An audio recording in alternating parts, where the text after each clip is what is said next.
Iran, Israel और America से जुड़ा हर अपडेट हम आपको लगातार दे रहे हैं। मैं हूं आपके साथ सैयद अली अख्तर। पिछले 2 दिन से जारी अनिश्चितता के बाद आखिरकार अमेरिका ने अपने उस पायलट को खोज निकाला है जो ईरान में मार गिराए गए F-15E ईगल के बाद लापता हो गया था। यह अमेरिका के लिए बड़ा झटका माना जा रहा था। हालांकि इस ऑपरेशन ने एक बार फिर साबित कर दिया है कि अमेरिकी मिलिट्री इस तरह के ऑपरेशन को कैसे सफलतापूर्वक अंजाम देती है। अमेरिका के लिए यह ऑपरेशन आसान नहीं था। यह बचाव अभियान किसी फिल्मी दृश्य से कम भी नहीं था। अमेरिकी स्पेशल फोर्सेस की रेस्क्यू टीमों को पायलट तक पहुंचने के लिए ईरान की धरती पर भारी गोलीबारी का सामना करना पड़ा। जिस पायलट को रेस्क्यू किया गया है वो अमेरिकी एयरफोर्स में वेपन सिस्टम्स ऑफिसर है। दरअसल शुक्रवार को कुवैत के ऊपर उड़ान भर रहे अमेरिकी एयरक्राफ्ट को ईरान ने निशाना बनाया था जो दुर्घटनाग्रस्त हो गया था। हालांकि इसका पायलट सुरक्षित रूप से बाहर निकलने में सफल रहा, जबकि दूसरा पायलट लापता हो गया था। इसके ईरान में घिरे होने की सूचना मिली थी।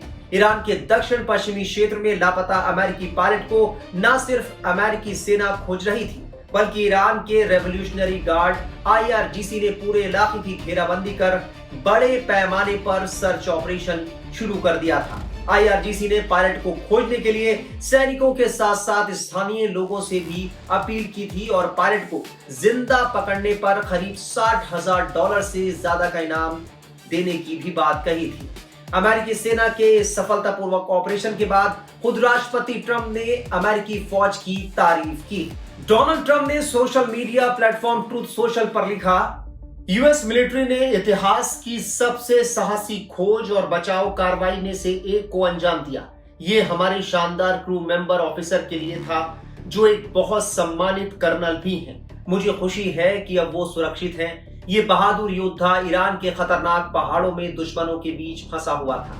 ईरानी फौज को वो हर घंटे अपने करीब आते देख रहा था, लेकिन वो कभी अकेले नहीं था क्योंकि उसका commander in chief, secretary of war, joint chiefs of staff और साथ ही सैनिक उसकी लोकेशन पर 24 घंटे नजर रख रहे थे और बचाव की योजना बना रहे थे। ट्रंप ने कहा कि मेरे आदेश पर अमेरिकी सैनिक को वापस लाने के लिए अमेरिकी सेना ने दर्जनों विमान भेजे जो दुनिया के सबसे घातक हथियारों से लैस थे। उसे चोटें आई हैं लेकिन वो ठीक हो जाएगा। ये बचाव अभियान उस सफल ऑपरेशन के बाद हुआ है जो हमने कल किया था, लेकिन हमने उसे सार्वजनिक नहीं किया ताकि दूसरे अफसर को खतरा ना हो। ट्रंप ने कहा कि ये पहली बार है कि 2 अमेरिकी पायलटों को अलग अलग जगहों से दुश्मन के इलाके से बचाया गया है। हम कभी भी किसी अमेरिकी सैनिक को पीछे नहीं छोड़ेंगे। दोनों अभियानों में कोई अमेरिकी सैनिक ना तो मारा गया और ना ही घायल हुआ। ये साबित करता है कि हमने ईरानी आसमान पर पूरी तरह से हवाई कंट्रोल हासिल कर लिया है। वहीं अमेरिका में मध्य पूर्व के लिए deputy assistant secretary of defence Mick Mulroy ने कहा कि अमेरिकी सेना का सिद्धांत है कि किसी को पीछे नहीं छोड़ा जाएगा। आज उस मूल वचन का शानदार उदाहरण देखने को मिला। उन्होंने कहा कि अमेरिकी सेना, खुफिया एजेंसियां और खासकर वो लोग जिन्होंने ये अभियान चलाया, अमेरिकी जनता की कृतज्ञता के हकदार हैं।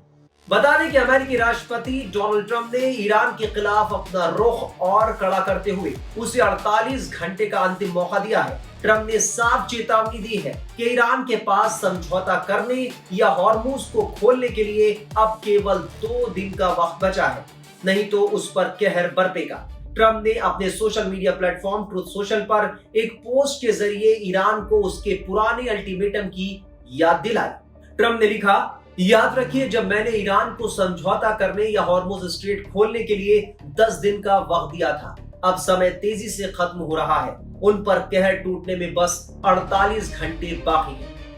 ट्रंप के 48 घंटों के भीतर शांति समझौता न होने पर तेहरान के महत्वपूर्ण बुनियादी ढांचे को नष्ट करने की बात को ईरान ने मूर्खतापूर्ण बताया। ईरानी जनरल अली अब्दुल्लाही अलीबादी ने ट्रंप की भाषा में ही चेतावनी देते हुए कहा कि अगर ईरान पर हमला हुआ तो क्षेत्र में मौजूदा अमेरिकी सैन्य संपत्तियों के लिए नर्क के द्वार खुल जाएंगे। अब्दुल्लाही ने कहा कि लगातार हार स्वीकार करने के बाद अमेरिका के आक्रामक और युद्धप्रिय राष्ट्रपति ने एक हताश, घबराए हुए, असंतुलित और मूर्खतापूर्ण कदम में ईरान के बुनियादी ढांचे और राष्ट्रीय संपत्तियों को निशाना बनाने की धमकी दी है। अब्दुल्लाही ने कहा कि अगर अमेरिका और इजराइल ईरान पर हमला करते हैं तो ईरानी सशस्त्र बल देश के अधिकारों की रक्षा करने और राष्ट्रीय संपत्तियों की सुरक्षा करने में एक पल के लिए भी संकोच नहीं करेंगे और आक्रमणकारियों को उनकी औकात दिखा देंगे। बता दें कि अमेरिकी राष्ट्रपति डोनाल्ड ट्रंप ने 48 घंटे वाली धमकी से पहले 26 मार्च को ईरान को 10 दिन की समय सीमा दी थी। 6 अप्रैल को इसकी समय सीमा समाप्त होने से ठीक पहले ट्रंप ने एक बार फिर ईरान को अल्टीमेटम दिया है। तो ईरान अमेरिका इजरायल युद्ध से जुड़ा जो भी अपडेट होगा वो लगातार हम आपको देते रहेंगे। देश दुनिया की तमाम खबरों के लिए आप बने रहिए टाइम्स नाउ ऑफ भारत के डिजिटल प्लेटफॉर्म के साथ।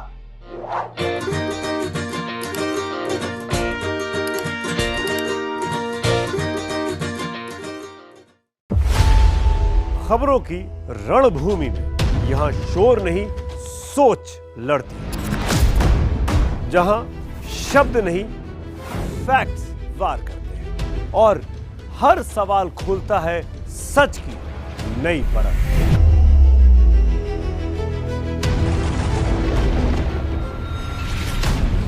चक्रव्यूह आपके अपने सुमित अवस्थी के साथ सोमवार से शुक्रवार शाम 6:57 पर टाइम्स नाउ नव भारत पर।